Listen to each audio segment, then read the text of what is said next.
Yes, kwanirizaako nnyo otegeeza nti ku UG Updates TV kwesinzira okuba ng'otuwuliriza mukwano gwange okola kyamaanyi nnyo okwekumira ku mayengo gano. Olunaku olwaleero Pulezidenti Yoweri Kaguta Museveni asisinkanye ba permanent secretaries. Asisinkanye ba permanent secretaries n'abakubamu entiisa era n'abawa warning. Olowooza ensonga ebadde ku ki? Otegeeza genda maaso n'okuba ng'osubscribinga busubscribings nze ngenda kuba nga ndukuleetera tuwerabirako namukadde, sharinga, commentinga, likinga. Mikwano gyange mwenna mbaanirizaako nnyo abali e Bulaaya nammwe mbaanirizaako ku mayengo gano aga UG Updates TV. Jjukira nti n'ebiseera biri ebiyise. Emabega omwaka guli oguwedde Trade Minister Permanent Secretary Giradini Sali yagobebwa mu woofiisi olw'obuli bw'enguzi. Tukijjukira bulungi nnyo. Kati olunaku olwaleero Mwami Yoweri Kaguta Museveni asisinkanye permanent secretaries ku nsonga ki? Era bagenze okuva mu meeting nga bonna sikaati zibakankana ssaako n'empale. Gulowooza ayinza kuba abagambye eki? Saagala kulwisaayo. Abasisinkanye President Museveni asisinkanye ba permanent secretaries ku nsonga y'okuba nga bano ye ateebereza nti beengeejinga beenyigira mu kikolwa ekyokulya enguzi ekyokubba public funds. Ye kyalowooza. Abagambye nti nno mu kulya enguzi oba ne mu kukumpanya ssente z'omubi bw'omusolo muyina omukono gw'amaanyi nnyo mu nsonga eno, kubanga mmwe abali charge ku ssente za gavumenti.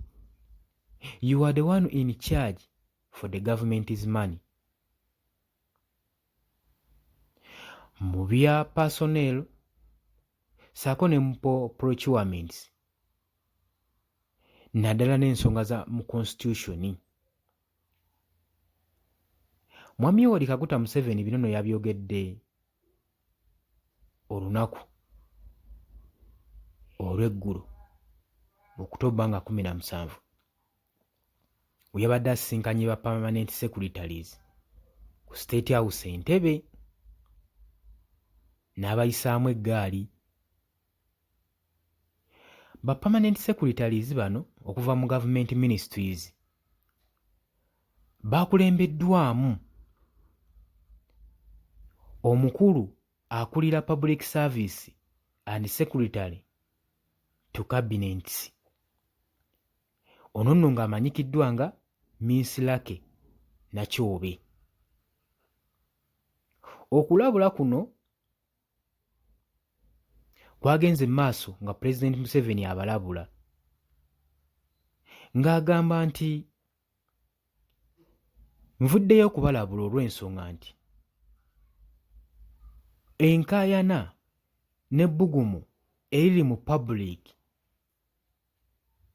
ne bye badropinga nga bagamba nti obuli bw'enguzi bususse mu ggwanga lyange Uganda olw'ensonga nti balaba nga nti nno social services zidireyinze. Buli bwe balaba nga social services zidireyinze mu ggwanga bamanyirawo nti ssente ezaali zigenda okukola mirimu gino gyakukumpanyizibwa, zabbibwa.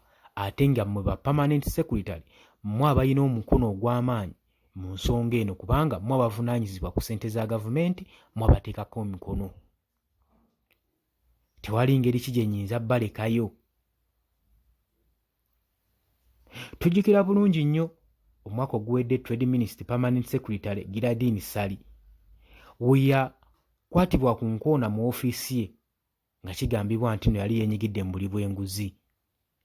Waliwo ne Minister of Education Minister PC Kate lamalo naye njjukira bulungi yakolebwako ekikolwa kye kimu.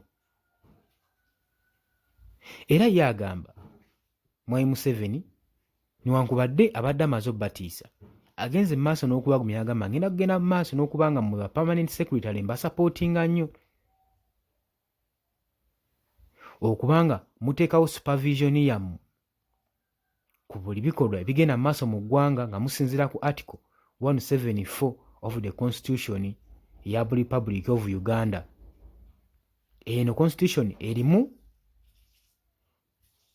implementation, erimu policies eza gavumenti era ensuringa proper expenditure mu public funds mu ministries ez'enjawulo, ate nga kitegeeza bano be bakirinamu omukono kubanga be balina oteekawo supervision okubeera nga bakalabalaba sente zino nga zigenda mu ministries okusobola okulaba nga bafandinga ministries nga bateekamu expenditures ez'enjawulo.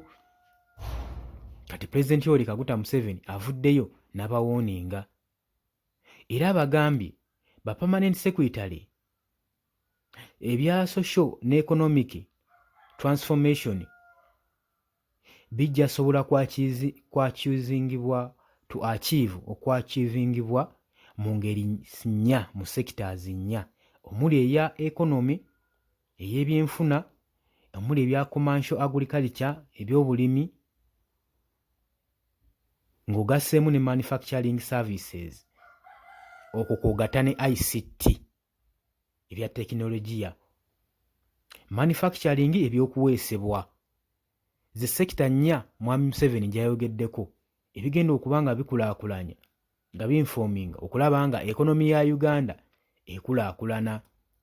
Gwe mukwano gwange ali eyampuliriza n'agamba ekonomi twagiteeka mu bantu tekiringa mirembe giri eri mistakes bwe zaabeerangawo mulembe gw'Obote n'Amini. Ekonomi nga teri mu population kati y'ensonga waakimbu ekonomi ya Uganda ssaawa zino olaba ng'ekula kye tutamanyi oba ddala kituufu ekonomi ya Uganda ssaawa zino eri mu kuddukira ku speed. Kutegeeza nti nno obadde muwuliriza mulungi nnyo mukwano gwange amawulire amalala agasinga ku bino ngenda kubanga nga kuleetera okyoba okola subscribinga busubscribinzi ku Yugi Updates TV. Tegeeza bw'oba omaze okusubscribinga towerabira kukoona mu kadde gwe mukwano gwange ali eyo. Ekadde kano kajja kuyambako kuleetera notification message okutegeeza nti waliwo information ezze eyingiddewo. Mikwano gyange abali ku kyeyo mbanirizaako nnyo Dane ku Airways e Kenya, naawe obeerako ku Yugi Updates TV. Mubale kwekumira ku mayengo gano, mbaagala nnyo, mweraba.